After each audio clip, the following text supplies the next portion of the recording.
صاحب اخباری خبروں کے مطابق بسنت کی آمد پر ڈاکوؤں نے بھی کارروائیاں تیز کر دی ہیں، جبکہ دوسری طرف لاہور کے علاقے گجر پورہ میں پتنگوں کی آڑ میں رشوت لینا ثابت ہونے پر 4 پولیس اہلکار معطل کر دیے گئے۔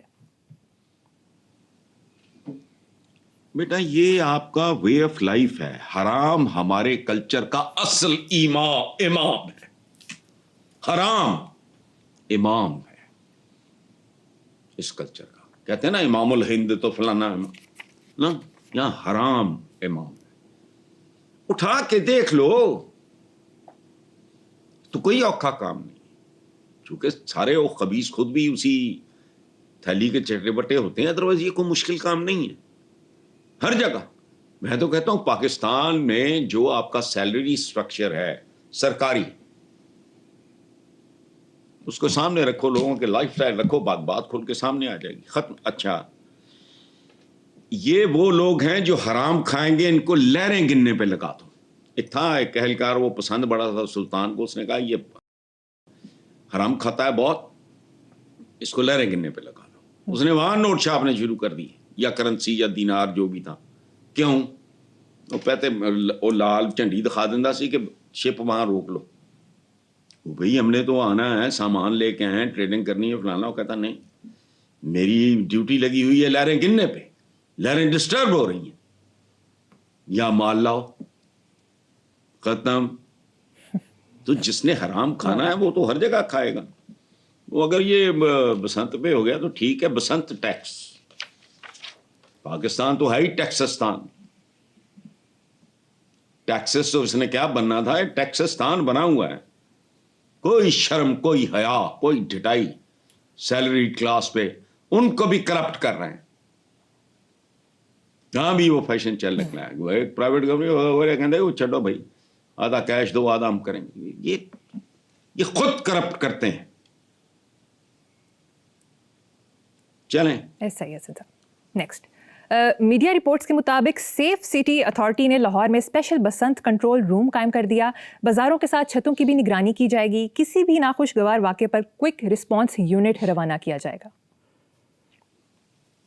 یار یہ سنی سنائی بات نہیں کر رہا، آنکھوں دیکھی بات کر رہا ہوں۔ ابھی 3-4 دن پہلے کی بات ہے، ہفتہ ہو گیا ہوگا، مجھے یاد نہیں ہے۔ تو ان کے جو ہیں سینئرز، یہ اس کے سیف سٹی کے، ان کے ایم ڈی ہیں حسن، وہ سنسر ہیں پی ڈی، پتہ نہیں وہ کیا، میں ٹھیک بول رہا ہوں کہ نہیں، افسر، انہوں نے مجھے انوائٹ کیا، بریفنگ دی، اور حالانکہ میں ٹارچر سے گزرا۔ وہ اتنے بڑے بڑے ہالس، مجھے یقین ہی نہیں آ رہا تھا کہ یہ سیٹ اپ پاکستان میں ہے، قسماً۔ اچھا وہ ایک وہاں بےہودگی اور بدتمیزی ہوئی میرے ساتھ، وہ میں کھڑا ہوں، اب لک ایٹ مائی ایج، میں بہت اچھا سیڑھیاں چڑھے، کبھی ادھر جا رہا ہے کبھی ادھر جا رہا ہے، کھڑے، اور finally I had to tell them, میں نے کہا یار وہ کرسی رکھو لا کے، میں نہیں کانسنٹریٹ نہیں کر پا رہا، ظاہر ہے میں بیکاز آف مائی ایج، لیکن سبحان اللہ میں دنگ رہ گیا، مجھے یقین ہی نہیں آیا کہ پاکستان۔ اچھا اس میں ڈرونز کا رسپانس ہے، یونٹ وہ ڈیورنگ فلڈس جو یونٹس جو کام کرتے ہیں، ورچوئل وہ جو ہے سینٹر بچوں کا سیفٹی آپریشنز مانیٹرنگ، یہ وہ سارا۔ اور پھر انہوں نے مجھے دکھایا کہ جی یہ یہاں سے ہمیں پتہ لگ جاتا ہے کہ یہ گاڑی یا یہ بندہ وانٹیڈ ہے، تو اللہ کرے یہ ایکسپینڈ ہو۔ اچھا الیکٹرانک ٹکٹنگ ہے، ورچوئل ویمن پولیس اسٹیشن، بچیاں کام کر رہی، میں آپ کو بتا نہیں سکتا۔ آئی ہیڈ نو کلو کہ میں کہاں جا رہا ہوں۔ کہا گیا تھا کہ یہ کوئی ویلفیئر کا کام ہوگا، یہ وہ سارا آپ پروموٹ کریں، بلکہ میں نے اپنے اس کو کہا، میں نے کہا ان پہ مکمل ایک فیچر تیار کرو، لوگوں کو پتہ لگے۔ عجیب و غریب باتیں، 10-10 12-12 14-14 سال کے بچھڑے ہوئے گم شدہ بچے، تم جا کے number, it's going to be a treat. بلکہ میں تو اپنے ادارے کو کہتا ہوں کہ جاؤ ان پہ ذرا کام کرو، پتہ لگے ہے کیا۔ ایمرجنسی 15 کے علاوہ واٹس ایپ نمبرز ہیں، حیران کن، ویری امپریسو۔ اچھا ڈومیسٹک وائلنس، اس کا بھی پتہ لگا وجوہات کیا ہیں۔ یہ گھریلو تشدد نہیں، ڈومیسٹک وائلنس وغیرہ، یہ بیویوں کے ساتھ مار پڑ، غربت۔ تو میں نے کہا اس کا مطلب ہے کہ اس لیول پہ بھی ہر ایک کے پاس سیل فون ہے. انہوں نے کہا جن کے پاس نہیں ہے وہ دائیں بائیں سے بندوبست کر لیتے ہیں. اچھا تیزاب گردی جو ہوتی ہے ٹراما، یہ ادارے ریسکیو کرنے کے لیے چند سیکنڈز رسپونڈ کرنے والے لوگ ہیں. تو لوگوں کو ان کے بارے میں، اور یہ خود بھی ان کی کمزوری میں نے ان کو بھی کہا، میں نے کہا یار میرے جیسے بندے کو جو ماڑا موٹا پڑھا لکھا ہے، جرنلزم سے میرا تعلق ہے، اگر میں حیرت زدہ رہ گیا ہوں تو لوگوں کو بتاؤ. جھوٹے سچے اشتہار چھاپی جانتے ہو، یہ بتاؤ لوگوں کو کہ کیا کیا کچھ ہے جو آپ لوگ پرووائڈ کر رہے ہو اور کر سکتے ہو. بہرحال ایکسلنٹ، یہ ڈرامہ نہیں ہے، جا کے دیکھو. بلکہ آپ ابھی دیکھ لو. اس کی وجہ ہے کہ وہ جتنا بڑا سیٹ اپ ہے اور جس قسم کا ہے، وہاں چلنے پھرنے کے لیے نا بندے کو نا ینگ ہونا چاہیے. میرے جیسا ادھر تو میں تھک گیا تھا بری طرح، کھڑے کھڑے کر کے بریفنگ دے رہے ہیں. ان کو یہ بھی نہیں پتا لگا کہ بھائی بڑھا بندہ ہے کہ پھڑک جائے گا. مجھے تنگ آ کے کہنا پڑا. میں نے کہا یار کرسی لاؤ. ایک یونٹ دوجا تیجا چوتھا پانچواں. میں نے کہا میں کس مشکل میں پڑ گیا ہوں. نیکسٹ موضوع پہ چلتے ہیں. میڈیا رپورٹس کے مطابق یو اے ای نے پاکستان کے $2 ارب ایک ماہ کے لیے رول اوور کر دیے اور اس کا انٹرسٹ بھی زیادہ ہے، جبکہ حکومت پاکستان نے 1 سال کے لیے رول اوور کرنے کی درخواست کی تھی. دوسری طرف ایک تقریب سے خطاب کرتے ہوئے وزیر اعظم نے کہا کہ کوئی مانگنے جاتا ہے تو عزت نفس کی قیمت چکانی اور کمپرومائز کرنا پڑتا ہے. ایک اور خبر کے مطابق ہر پاکستانی شہری پر قرضے کا بوجھ گزشتہ مالی سال کے دوران 13% اضافے کے بعد 3,33,000 روپے تک پہنچ گیا. کیا تبصرہ کریں گے؟ آپ نے ایک سوال میں اتنے مرثیے پڑھ دیے. پہلی بات یہ ہے کہ انہوں نے سال کے لیے مانگی تھی. دے جا سخیہ رائے خدا تیرا اللہ ہی بوٹا لاوے گا. انہوں نے کہا نہیں، 1 ماہ کے لیے، اور اس پہ تم سود زیادہ دو گے. واہ. مرثیہ نمبر 1. مرثیہ نمبر 2 عزت نفس. وہ ہے کہاں؟ کمپرومائز کرنا پڑتا ہے. میں تم کیا کر رہے ہو؟ 29 کروڑ کا 28 کروڑ کا ایک ملک ہے. عزت نفس کیڑی عزت؟ مجھے بتاؤ. عزت نفس ہوگی تو عزت ہوگی، یا نفس ہوگا تو عزت ہوگی، یا کوئی اس طرح کی بات ہے. اچھا، ہر پاکستانی شہری پہ قرضے کا بوجھ گزشتہ مالی سال کے دوران 13% اضافے کے ساتھ 3,33,000. جن لوگوں سے ٹیکس لیتے ہیں ان کی بوٹیاں نوچتے ہیں، ان کا خون پیتے ہیں، ان کی ہڈیوں سے گودا نکالتے ہیں. پھر بھی اب قرضے کا بوجھ ہر پاکستانی 3,33,000 دا کھا گئے. نہلی سے کھا گئے، جبڑوں سے کھا گئے، نالائکی سے کھا گئے. اپنے انتشار سے کھا گئے. مجھے تو اس سے کوئی دلچسپی نہیں ہے. اچھا، لیکن اس کے باوجود تزئین و آرائش، وہ مجھے کو فگر دے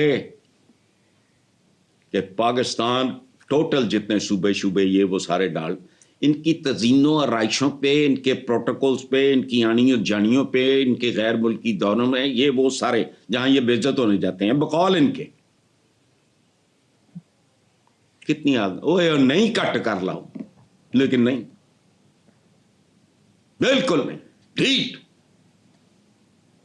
اخراجات دیکھو 150-200 ارب چاہو تو کوئی مسئلہ ہی نہیں ہے اگر کوئی بندہ ہو، ٹھیک ہے. لیکن پروٹوکول بھی کرنے آنی ہے جانی ہے. اچھا، بھیک مانگنے جانے ہیں ووٹ کے. جب ووٹ لے لیا پھر انہوں نے اکھاں دکھانی ہے. یار کیا عجیب بات ہے. یہ تضادات کا غلیظ ترین مجموعہ ہے یہ معاشرہ. جن لوگوں کے ووٹوں کی بھیک لے کے آئے ان کے رستے بند ہیں. پر کمیوں اور آیا کٹیا رہا پرے کون گزر رہا ہے جڑا باہر بے عزت ہوں. خیر، تو عزت نفس وغیرہ یہ وہ چند ارب اخراجات اگر یہ کم کر لیں تو تھوڑا لوگوں کو ریلیف ملے. اور کمال دیکھو ایک کی بجائے ایک ماہ کا رول اوور. یہ ہے اصل اوقات کہ اپنے عوام لئی اللہ معافی بار پیڈاں اندر پیڑیے. واہ کمال ہے. کوئی صلہ رحمی نہیں, کوئی درد نہیں, کوئی بندہ پریشان ہوتا ہے. سب سے بڑی لعنت یہاں میں میرا اسیسمنٹ پتہ مریم کیا ہے کہ even if you make it in life, زندگی کچھ نہیں, کیوں دائیں بائیں دیکھ کے کرتے رہو. اگر بغیرت نہیں ہے, ایک آدمی بالکل ہی بے حس نہیں ہے, کھال موٹی نہیں ہے, سینسٹیو ہے, فلانا ہے, ٹمکانا ہے, بندہ دائیں بائیں دیکھ کے کہتا پروردگار یو فیل گلٹی, حالانکہ آپ کا کوئی لینا دینا نہیں ہوتا. چلیں حسن صاحب, اب ذرا یہ ویڈیو دیکھیں اور بتائیں کہ اس بیل کو دیکھ کر آپ کو کیا خیال آتا ہے.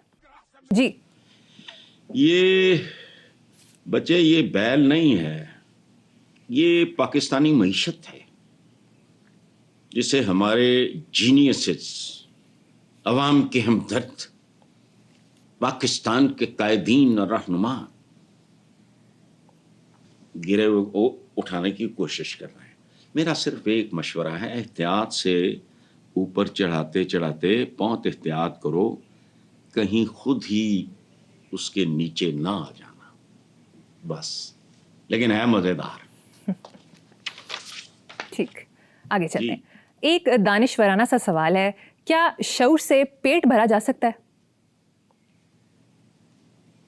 نہیں یار, یہ دانشورانہ چلو آپ نے کہا میں مان لیتا ہوں, مجھے فضول لگتا ہے. اس کی وجہ ہے کہ پیٹ سے بڑی ریالٹی کوئی نہیں ہے. ٹیڈ نہ پئیاں روٹیاں تے سبے گلاں چھوٹیاں. اچھا ایکسپریشن کیا ہے؟ پاپی پیٹ سنا ہے نا, کئی بار سنا ہوں. جی پاپی پیٹ کی خاطر یہ فروشی ہو گئی تو فلانا فروشی ہو گئی تو ضمیر فروشی ہو گئی تو. اچھا کبھی سنا پاپی گردہ, پاپی نرکلا, پاپی کلیجا, پاپی پھیپھڑا؟ نو, پاپی پیٹ. اچھا حضور کا فرمان کیا ہے؟ افلاس یعنی غربت, پیٹ کفر تک لے جاتا ہے.